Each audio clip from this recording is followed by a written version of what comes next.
do you think that English is the problem, or do you think if like people were more aware of that, they could still use English to communicate with a wider audience, but still like retain some of that originality? Because, for example, take the French language for a second. Most French speakers aren't from France or Europe at all, and if you look at some of their stories, whether that be African stories from France or from South America, like in Waterloo, they are kind of like very like diametrically opposed to the continental French style of writing, but it's still in French. Like they can still understand each other and have that discourse. Do you think that like if Indian people were more aware of like, you know, English as like a kind of tool of like colonialism, they could still use English, but like use it in a way that's more representative of them? Or do you think English is just like a complete no-go? So we cannot say simple theories out of about this, but in practice, English is a language of power in India. Intellectual power, or direct political and army, any power. The English is a language of power in India. So naturally it has a kind of dominance. So standing against that dominance is the natural thing for any creative writer. And the colonialists, they trained the upper class and upper caste to speak and think in English. So there is a big division. The lower people, they don't know English and they don't believe in English. So we have to develop a skill in English to communicate with others, like you said. But we have to be very careful not to be an English person. We should not convert our inner souls into English. We must keep our mind in Tamil or Malayalam or Kannada. But we can talk English and we can try to communicate English. See, while I am talking English here, actually I am translating from Tamil. My mind is running in Tamil, and I spontaneously I am translating in English. So the sentence structure of Indian language is entirely different from English. For example, these compound sentences, we cannot make compound sentences in Tamil. We cannot make compounds, big sentences. Our sentences are very sharp and small. So we have a subject predicate system in Tamil that is entirely different from English. If you are trained in English, if you are thinking in English, naturally you are changing Tamil according to it. By changing the tune of Tamil, actually you are losing connectivity with the tradition of Tamil. The Tamil poetry, Tamil music. They have a kind of inner music and inner tradition. There is a tune. I would use the word tune, cultural tune. You have to be synchronized with the tune of a culture. Then only you can write originally. The tune is actually in this language, particularly in the music of the language. You should not lose the music of the language. English has an entirely different music. So if a person listens my English from outside, you would think that I am talking in Tamil, right? The tune is in Tamil. But you are talking in English, pure English. Your accent, not only your accent, but the tune is English. That's the difference. An Indian man should not change himself into that cultural identity. That's what I am talking. But you are living here. You have to be here. You have to synchronize with the culture here. So you have to speak it. Well, anyway, you are American. You are talking, you know Tamil, but still you are American. That's the difference.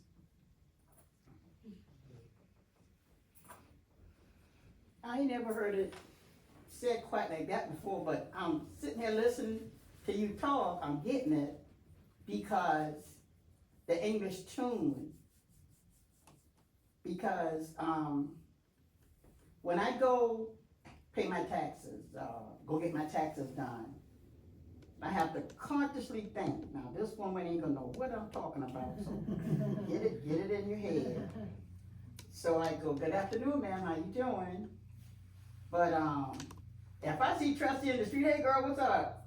Or, how your mama doing? If I ask her just how your mama doing, she already know how's everybody doing.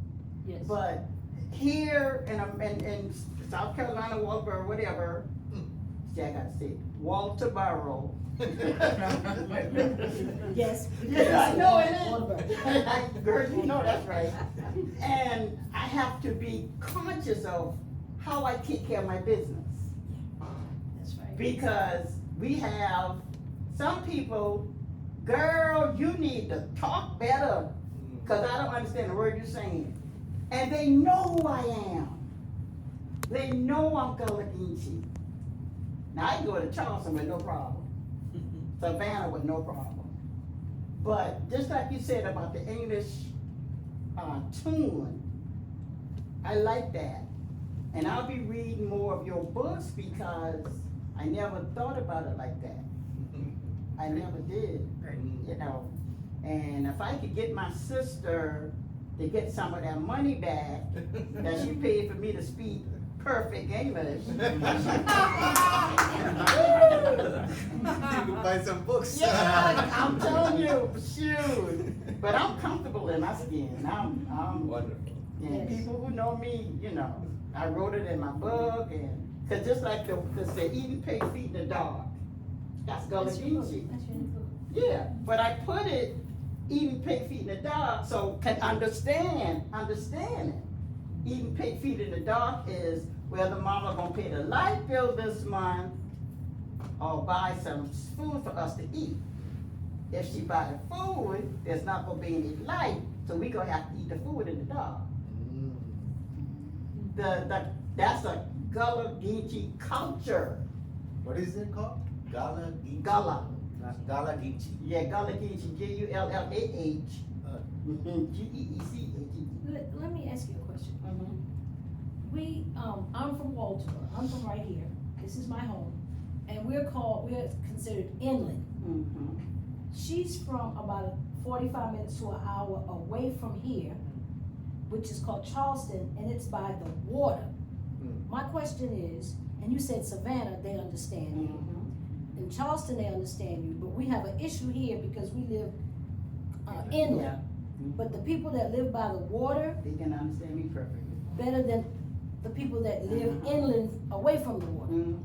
Why is that? Cause she just talked to me just now, and Charleston, they go, that's it. And I understand, and they telling her, and, That's it. Is it because of the water? no, it's because of the people. Charleston was the primary ship stop for slaves. The language was developed among the different tribes of slaves to understand each other, Okay. so that the slave people would not understand them. Just like the quilts I made. The quilts were a sign, sometimes it's a blue quilt with blue in it, meet at the river. You got a quilt where there's a moon up top, we leave in the night.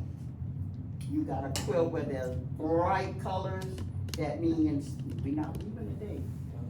Don't come today. Everything has a meaning of, It's also have like those little like baskets. The Gullah baskets in Charleston, yeah. But that's gonna be a pass because the grass that we need to grow it with is dissipating, it's going. Isn't like the island being like Yeah. taken away? You can walk right to the Charleston Harbor and walk right into my market and pick it up and get it out there, It's okay, I'll hold on. That's awesome. Of course, Edisto Island, yeah. Edisto Island. Now, a lot of people don't know that Edisto Island, Edisto is the name of an Indian tribe. That's the name of an Indian tribe, yeah. Kershaw, Saw, Kaw. Okay. Of course, you're Yeah. sitting next to a translator here. This is resonating, I bet. All right, yes. It touched me a lot, yeah, this makes sense. I was so excited to meet, I used to call him Mr. J. Fripp, and I call him Mr. J. I was so excited to meet, Jagadish and then meeting you. Yeah, you got the top, love you, Jagadish. But it was just so exciting, I couldn't wait till the day to meet you, you know, and to meet a translator, I'm like, translate what? And then when he showed us what he did, I was like, wow, I'm in the mood now. So Yes, it's cool. and information is no good unless you share it. Yeah, you gotta share it, you gotta So share we it. thank you for coming. Yes, yes, thank you so much. We thank you for bringing it. Yes. Any more questions? If, anyone has? I ain't gonna say nothing else, We'll y'all. read your books through a whole different lens, having listened to you. Yeah, Wonderful. yeah. Yeah, I like when he said about, Thank you, I thank you for your patience.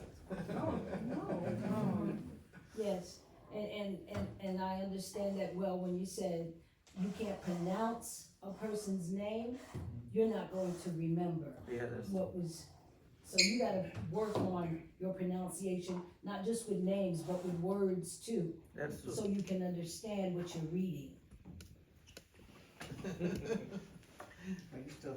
Cause sometimes when I'm reading something and I don't understand those words, I don't care to read it.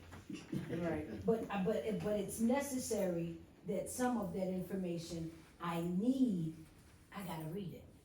That's Yeah, true. so for Indians, these American names are actually very tough to pronounce. Yeah, Say that again. for Indians, the American names is actually very tough to pronounce. You Yeah. cannot pronounce a lot of American names because our language system is entirely different. But Yes. we try to pronounce, and we made our own pronunciation. Yeah, but you know, some of them men in church make up themselves.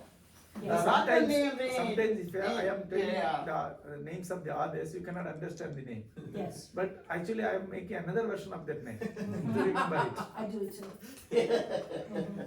Like the, some of the American names, they saying it, but it ain't right. Sharika, Danica, what the heck? That's not even a normal, some of those names, these people are sitting down making them up. A name's supposed to have spirit, fullness, a name's supposed to have Meaning. a meaning to it that, you know. Have you seen Geraldine today? My middle name is Elizabeth. Ooh, and this Italian man called me Elizabeth, y'all, that was so sweet. He said, Elizabeth. But I love my name in print. My kids hate it when I say Elizabeth. Yeah? Uh, I love I Elizabeth. have to call them Liz. Ah, The no. modern version. But they feel like Elizabeth is too old. It's too old, yeah. Really? Oh, Old style. I that's love the mine, younger Elizabeth. generation. Yes. That's because you're 69. So when Big Mama say honor, whoever, she will say honor, and you know which honor she talking about. You get what I'm saying? Big Mama, she will not call your name. She'll, you know, honor come here, and then you, look, she call you. You need to go and see your Big Mama one.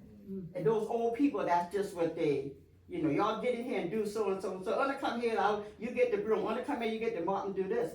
I don't know what it was, but you knew when she said honor, it wasn't you. She called the other guy. She called Thomas.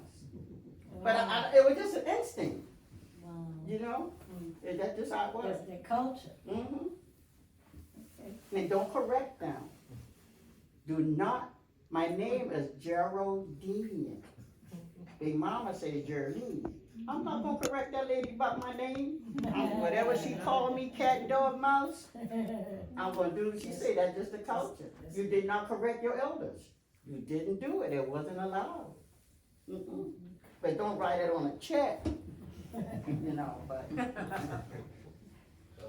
Thank you all. Thank you so much. thank you too. Yes. Yeah, that was Thank nice. Y'all can get something to eat. There's beef and chicken and some food outside.